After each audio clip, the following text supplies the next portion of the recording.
आइए डिस्कस करते हैं आज का राजस्थान बोर्ड का फिजिक्स का पेपर। पहला सवाल दे रखा है कि वैद्युत फ्लक्स का एसआई मात्रक क्या है।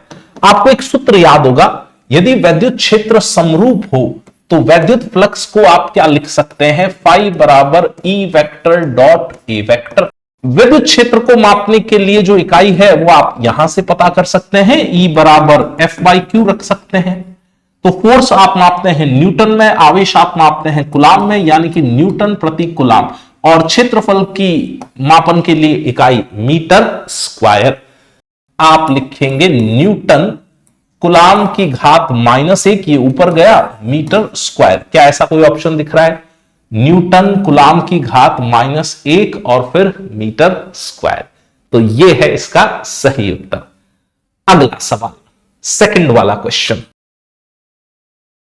यह कह रहा है दो आवेशों के मध्य कार्यरत बल का मान F है, यदि उनके मध्य की दूरी दुगुनी कर दी जाए तो हमें तो F का सूत्र पता है, K Q1 Q2 बाय दूरी का स्क्वायर वर्ग।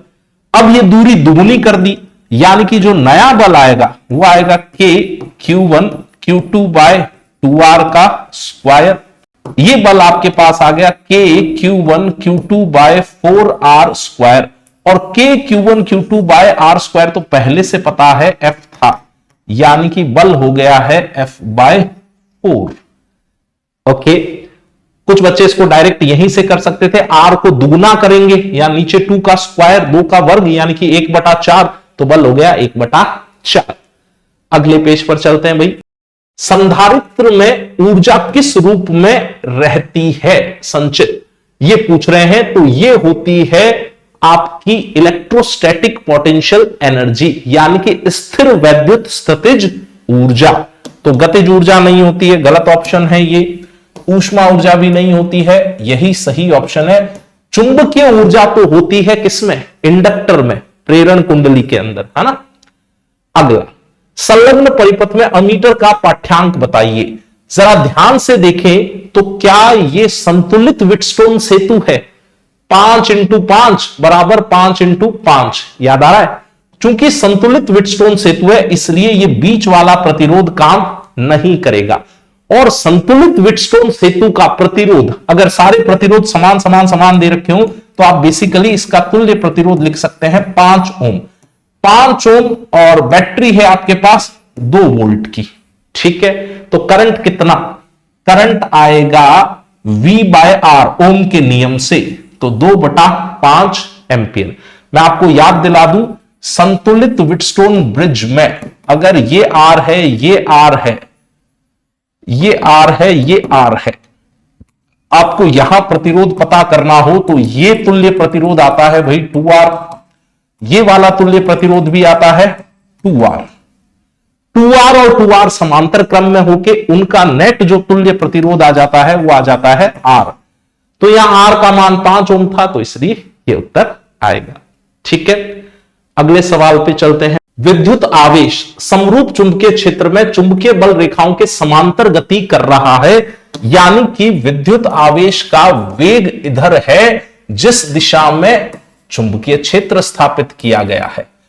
अगर V और B समान दिशा में हो तो इस आवेश पर चुंबकीय बल आएगा 0, क्योंकि आपको पता है F चुंबकीय का मान, सूत्र याद है, F चुंबकीय बराबर क्या लिखा करते हैं, Q V vector cross B vector. V और B समांतर होने के कारण इनका सदिश गुणन 0 हो जाएगा, ये पद 0 हो जाएगा, तो उत्तर आएगा इसका 0।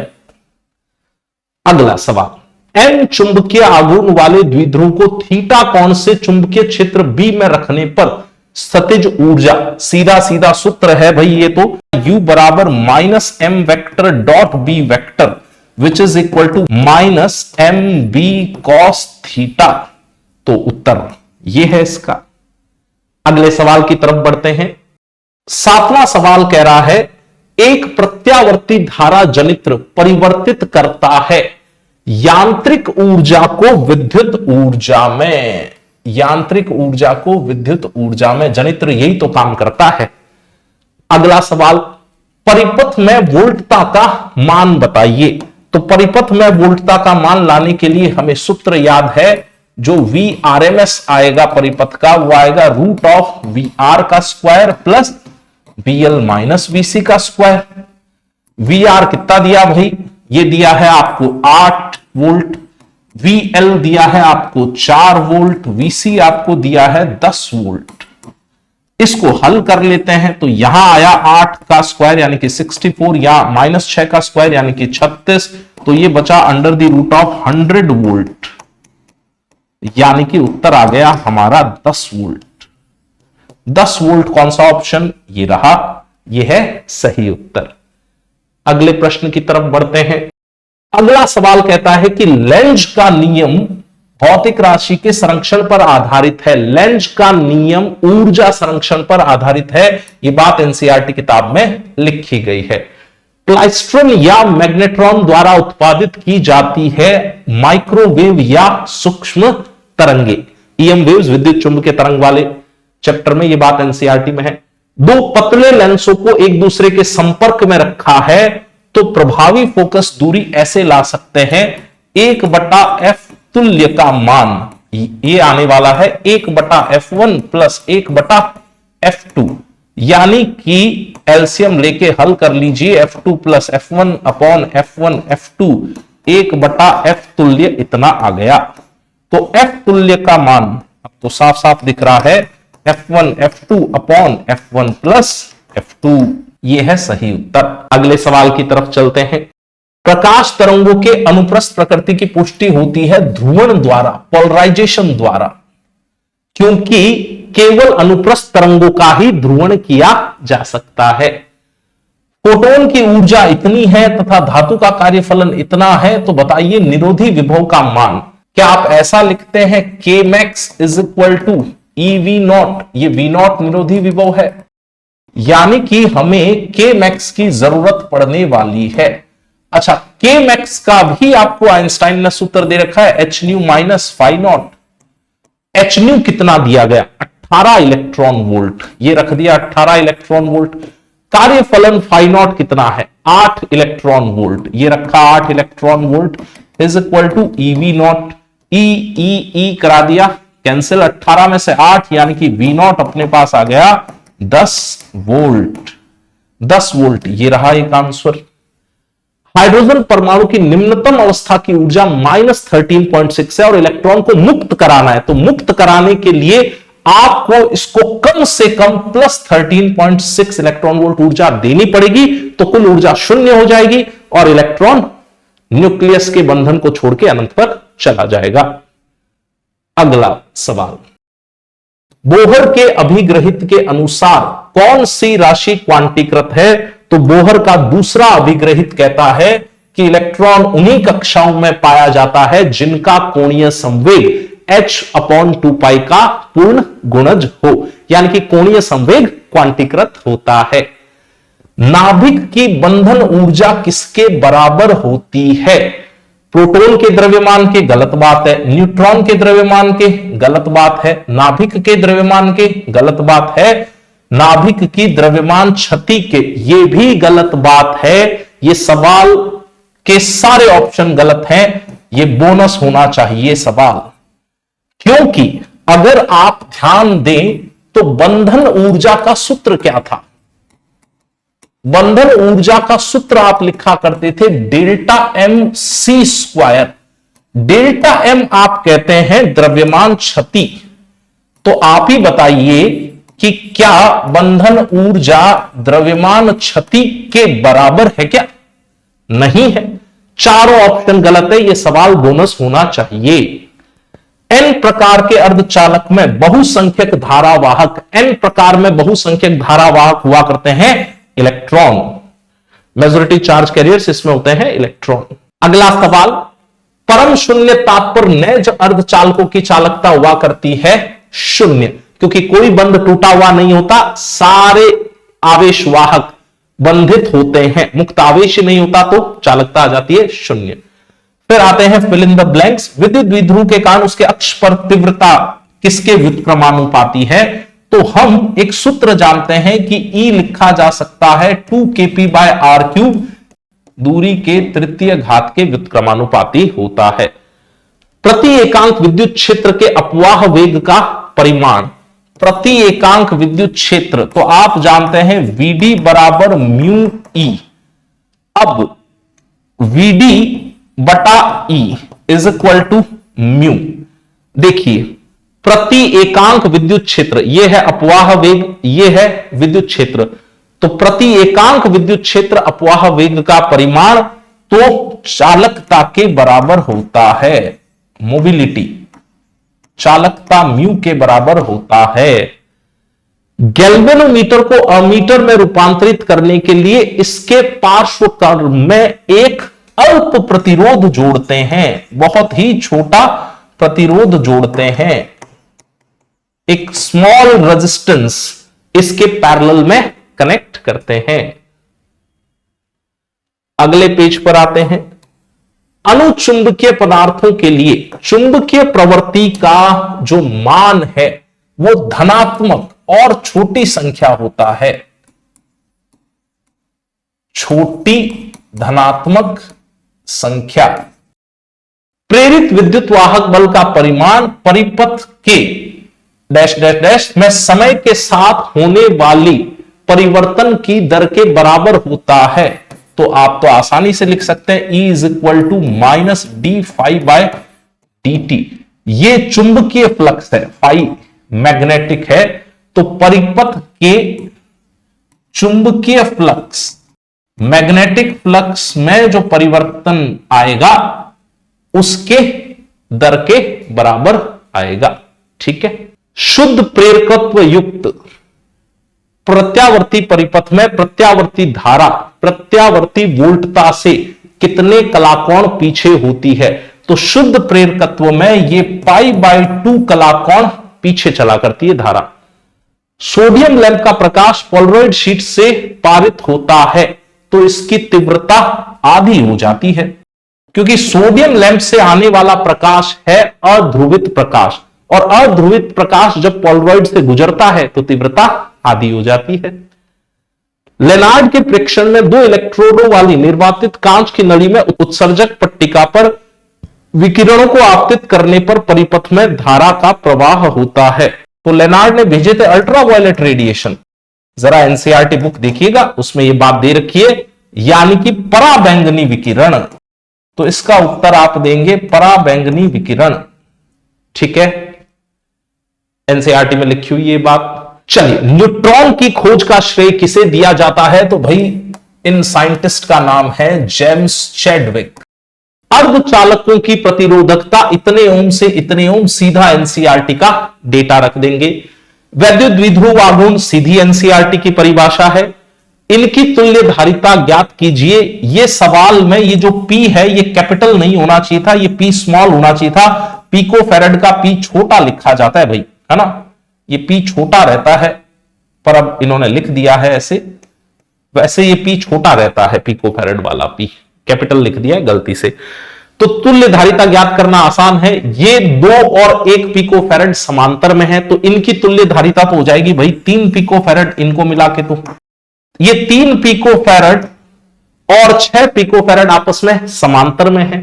जब संधारित्र समांतर में हो तो तुल्य धारिता ऐसे निकालते हैं 6 × 3 अपॉन 6 + 3 यानी कि 18/9, यानी कि 2 पिको फैराड धारिता आ गई। ये हो गया इसका उत्तर। अगला प्रश्न, ये एनसीईआरटी से ही डायग्राम लिया गया है सीधा सीधा। इसमें क्या कमी है, क्या गलती है? तो चुंबकीय क्षेत्र रेखाएं एक दूसरे को प्रतिच्छेदित नहीं कर सकती। उस बिंदु पर क्षेत्र की 2 दिशाएं हो जाएगी, जो कि संभव नहीं है। एक समान चुंबकीय क्षेत्र में रखी सुई पर उत्पन्न बल आघूर्ण का सूत्र लिखिए। तो टॉर्क बराबर m vector cross b vector, और परिमाण लिखना चाहें टॉर्क का तो वो आएगा mb sin थीटा। ठीक है। चित्रानुसार एक चुंबक को कुंडली की ओर लाया जा रहा है, तो परिपथ में धारा किस दिशा में होगी? तो देख लेते हैं। यहां साउथ पास में लाया जा रहा है, तो इसका प्रतिरोध करने के लिए लेंज के नियम के हिसाब से यह भी बनेगा साउथ, यानी कि इसमें धारा यूं ऊपर से नीचे जा रही है। यूं ऊपर से नीचे, यूं ऊपर से नीचे, यूं ऊपर से नीचे, यूं ऊपर से नीचे, तो परिपथ में धारा होगी बी से ए की तरफ। अगला पेज, एकल झिर्री द्वारा विवर्तन के लिए फ्रिंजों की तीव्रता वितरण का चित्र बनाइए। एनसीईआरटी बुक में आप देखेंगे तो डायग्राम ऐसा कुछ बना हुआ है, दूर जाते जाते वो तीव्रताएं कम होती जाती है और अलग अलग फ्रिंजों की चौड़ाई भी अलग अलग हुआ करती है। परमाणु के बोहर मॉडल की कोई एक सीमा लिखिए। बोहर मॉडल जो है वो मल्टी इलेक्ट्रॉन सिस्टम के लिए काम नहीं करता, केवल एक इलेक्ट्रॉन सिस्टम के लिए ही काम करता है, तो ये सीमा है उसकी। नाभिकीय संलयन, जब हल्के नाभिक मिलकर भारी नाभिक का निर्माण करते हैं स्थायित्व प्राप्त करने के लिए, वो ऊर्जा भी मुक्त करते हैं, ये प्रक्रिया कहलाती है नाभिकीय संलयन। तारों में ऊर्जा का जो स्रोत है वो नाभिकीय संलयन प्रक्रियाएं हैं।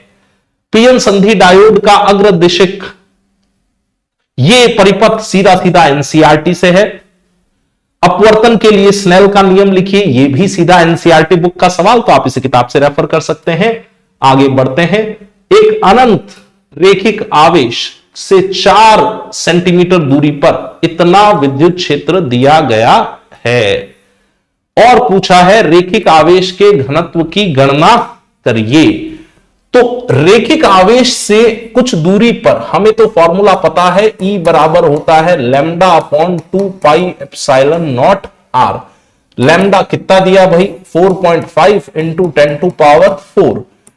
2 हम जानते हैं, पाई का मतलब 3.14, एप्सिलॉन नॉट मतलब 8.85 इंटू 10 टू पावर -12 और दूरी दे रखी है हमें 0.04 मीटर में चेंज किया है हमने इसे। ये गणित कर लीजिए, इससे आपका कुछ उत्तर आ जाएगा। चूंकि विद्युत क्षेत्र की तीव्रता प्राप्त कर रहे हैं तो इकाई आएगी न्यूटन प्रति कूलाम।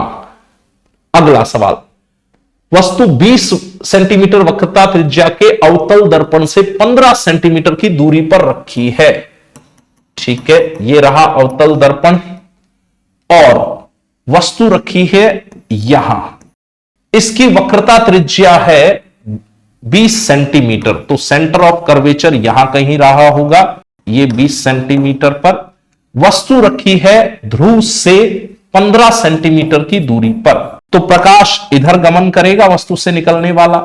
अगर आप किरण चित्र याद करके आए हैं तो फिर आपको पता होगा कि प्रतिबिंब C के इस तरफ बनेगा और प्रतिबिंब बड़ा बनेगा, बड़ा या आवर्धित प्रतिबिंब बनेगा, वास्तविक बनेगा प्रतिबिंब और उल्टा बनेगा। आप चाहें तो किरण चित्र बना लीजिए, नहीं तो मैं आपको एक शानदार ट्रिक बता रहा हूं। वस्तु और प्रतिबिंब को जोड़ने वाली सरल रेखा सदैव इसके वक्रता केंद्र से गुजरती है। ये रहा वस्तु का कोई बिंदु, ये रहा प्रतिबिंब का कोई बिंदु, इनको जोड़ने वाली सरल रेखा सदैव वक्रता केंद्र से गुजरती है। तो इससे डायरेक्ट पता चल जाएगा कि बड़ा आवर्धित उल्टा प्रतिबिंब बनेगा। वैसे आप गणना करना चाहे तो आपके पास सूत्र तो है ही, 1/v + 1/u = 1/f। हमें v पता करना है तो इसको तो ऐसे ही छोड़ दीजिए, जो पता करना है उसको वैसे ही छोड़ दीजिए। u का मान आप रखेंगे माइनस चिन्ह के साथ 15 सेंटीमीटर, क्योंकि प्रकाश उधर जा रहा है और ध्रुव से दूरी आप प्रकाश के आने की उल्टी दिशा में मापेंगे। इसकी फोकस दूरी आप आराम से रख सकते हैं, तो ये आएगी -10 सेंटीमीटर, क्योंकि वक्रता त्रिज्या 20 दे रखी है तो फोकस दूरी इसकी यहां आएगी, ये 10 सेंटीमीटर। और फिर वही बात, फोकस दूरी इधर माप रहे हैं, प्रकाश उधर जा रहा है, प्रकाश के विपरीत दिशा में माप रहे हैं, इसलिए फोकस दूरी का चिन्ह भी ऋणात्मक लिया जाएगा। इसको कंप्यूट कर लीजिए, आपका v का मान आ जाएगा। आवेश q से r दूरी पर विद्युत विभव का सूत्र तो सबको ही पता है, ये विद्युत विभव का सूत्र होता है kq/r। समाक्षीय कुंडलियां रखी गई है, अन्योन्य प्रेरकत्व ज्ञात करना है, ये सीधा एनसीईआरटी का एग्जाम्पल है। ये रहा इमेज, इसे देख लीजिए। विद्युत चुंबकीय तरंगों के कोई 2 अभिलक्षण लिखिए। विद्युत चुंबकीय तरंगों की प्रकृति अनुप्रस्थ होती है, इनको ध्रुवित किया जा सकता है। इनमें E सदिश व B सदिश के दोलन सदैव लंबवत होते हैं और तरंग इन के भी लंबवत गमन करती है, यानी कि E के भी लंबवत और B के भी लंबवत। आगे आ जाते हैं। 5000 एंगस्ट्रॉम तरंग दैर्ध्य का प्रकाश वायु से जल पर आपतित होता है। अपवर्तित प्रकाश की चाल तथा आवृत्ति ज्ञात कीजिए। पानी का अपवर्तनांक इतना है। तो आप ऐसा एक फॉर्मूला लिख सकते हैं कि n बराबर C/V। आपसे चाल पूछी गई है।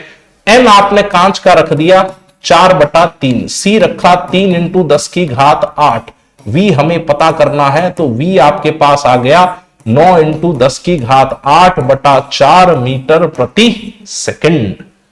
ठीक है, अपवर्तित प्रकाश की चाल पता चल गई। अब कह रहे हैं कि अपवर्तित प्रकाश की आवृत्ति ज्ञात कीजिए।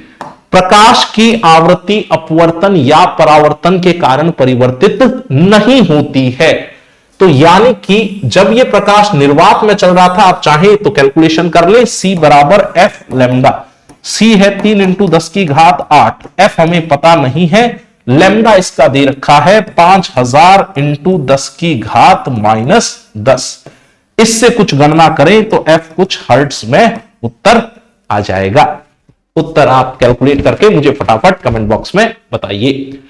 हाइगन्स का सिद्धांत और प्रकाश के अपवर्तन के नियम, सीधा एनसीईआरटी का सवाल है। रदरफोर्ड नाभिकीय मॉडल के लिए कक्षा की त्रिज्या और कुल ऊर्जा की गणना, फिर से एनसीईआरटी का डेरिवेशन। नाभिकीय बल वाला सवाल भी एनसीईआरटी से डायरेक्ट। ऊर्जा बैंड के आधार पर विद्युत रोधी एवं अर्धचालकों को समझाएं। तो अर्धचालकों में ऊर्जा अंतराल जो है वो 3 इलेक्ट्रॉन वोल्ट से कम होता है, वर्जित ऊर्जा अंतराल, जबकि विद्युत रोधी में वर्जित ऊर्जा अंतराल 3 इलेक्ट्रॉन वोल्ट से बड़ा होता है। सीधा एनसीईआरटी बुक का सवाल। इससे आगे बढ़ते हैं। व्हीटस्टोन सेतु का परिपथ चित्र बनाना है तो एनसीईआरटी में डेरिवेशन दे रखा है। फिर सेलों का संयोजन भी सीधा बुक से है। एम्पियर का परिपथीय नियम और अनंत लंबाई के धारावाही तार के कारण चुंबकीय क्षेत्र की गणना, बुक का सवाल। बायो-सावर्ट नियम, सीधा बुक का सवाल, ये एनसीईआरटी से कर सकते हैं आप। प्रकाश विद्युत प्रभाव क्या है, प्रायोगिक व्यवस्था समझाइए, फिर से एनसीईआरटी का सवाल है। अथवा वाला सवाल आइंस्टाइन की समीकरण और पूछ रहा है, वक्र पूछ रहा है, यह भी सीधा बुक से सवाल है। प्रत्यावर्ती धारा का वर्ग माध्यम मूल मान ज्ञात कीजिए। एनसीईआरटी में नीचे एक छोटा सा डेरिवेशन इसका दिया हुआ है। फेजर आरेख भी एनसीईआरटी में दे रखे हैं। अनुनादी आवृत्ति ज्ञात कीजिए और कोणीय आवृत्ति के साथ धारा के परिवर्तन का आरेख समझाइए। अनुनाद किसे कहते हैं भाई? जब XL बराबर XC हो जाता है या VL बराबर VC हो जाता है तो उसे अनुनाद कहते हैं। अनुनाद की स्थिति में LCR परिपथ की अनुनादी आवृत्ति का मान ज्ञात कीजिए। ऐसा डेरिवेशन आपने कर रखा होगा। XL बराबर XC करते हैं, फिर आप ओमेगा L बराबर 1/ओमेगा C लिखते हैं। Omega square is equal to 1/LC लिखते हैं। दोनों तरफ वर्गमूल लें तो 1/√LC। ओमेगा को 2πf रख दिया तो इससे आपके पास f का मान निकल के आ जाता था 1/2π√LC। कोणीय आवृत्ति ओमेगा के साथ धारा के परिवर्तन का आरेख समझाइए। तो ग्राफ ऐसे शुरू होकर फिर ऐसे कुछ बना करता है। ठीक है, आखिरी पेज। विचलन कोण किसे कहते हैं? तो विचलन कोण मैं डायग्राम से समझा देता हूं। मान लीजिए कि यह प्रिज्म है, एक प्रकाश किरण ऐसे जाती, अगर प्रिज्म ना होता, यहां पर प्रकाश किरण को इस तरफ कहीं जाना था, प्रिज्म होने के कारण प्रकाश किरण कहीं मुड़ के निकल गई। आप इसको पीछे बढ़ाइए, प्रकाश की किरण ये जितना मुड़ी है, घूमी है, यही कहलाता है विचलन कोण। ठीक है, ये एनसीईआरटी का डेरिवेशन है सीधा सीधा। लेंस की क्षमता से आपका क्या आशय है? लेंस आने वाली प्रकाश किरणों को कितना किसी एक बिंदु पर फोकसित कर पाता है। अगर फोकसित कर पाता है तब तो उसकी क्षमता है धनात्मक, और अगर वो उनको फैला देता है तो लेंस की क्षमता है ऋणात्मक। लेंस प्रकाश की किरणों को जितना ज्यादा कहीं फोकस कर पाएगा, आप कहेंगे उसकी क्षमता उतनी ज्यादा धनात्मक है। जितना ज्यादा फैलाएगा उतनी ज्यादा उसकी क्षमता ऋणात्मक है। संयुक्त सूक्ष्मदर्शी द्वारा प्रतिबिंब बनाने का किरण चित्र, सीधा एनसीईआरटी का सवाल, तो इसको एनसीईआरटी से देख सकते हैं। अगर आपका कोई डाउट है तो प्लीज कमेंट बॉक्स में बताइएगा।